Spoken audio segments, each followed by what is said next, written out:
தாய் தமிழ் உறவுகளுக்கு வணக்கம். ஈரோடு கிழக்கு தொகுதியில் டெபாசிட் இழக்கும் திமுக என்ற தலைப்பில் இந்த காணொளியை காண்கிறோம். ஈரோடு கிழக்கு இடைத்தேர்தல் அறிவிக்கப்பட்டுள்ளது. அந்த திமுக கூட்டணியில் திமுக போட்டியிடும் என்று கூறப்படுகிறது.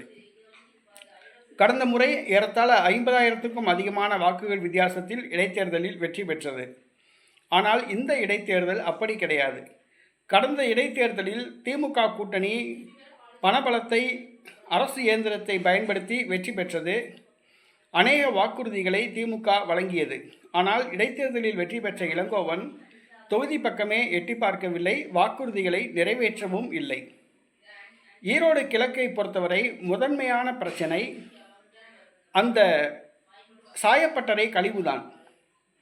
அந்த உள்ள நீரெல்லாம் மாசுபடுத்தப்பட்டுள்ளன. ஈரோட்டில் கேன்சர் நோய் அதிகமாக பரவி வருகிறது.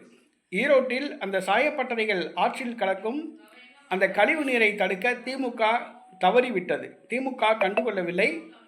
திமுக தொழிற்சாலை அதிபர்களிடம் கமிஷன் வாங்கி கொண்டு கண்டுகொள்ளாமல் இருந்து வருகிறது.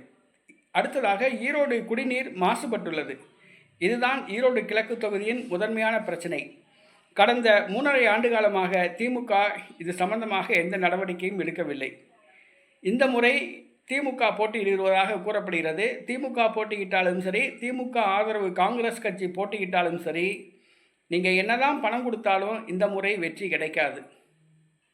நீங்கள் ஓட்டுக்கு காசு கொடுத்தாலும் சரி, கொலுசு கொடுத்தாலும் சரி, கறி கொடுத்தாலும் சரி, பிரியாணி கொடுத்தாலும் சரி, கோற்று கொடுத்தாலும் சரி, மக்கள் ஓட்டு போட மாட்டாங்க. கடந்த 2 முறை மக்கள் உங்களை நம்பி ஏமாந்து ஓட்டு போட்டுட்டாங்க.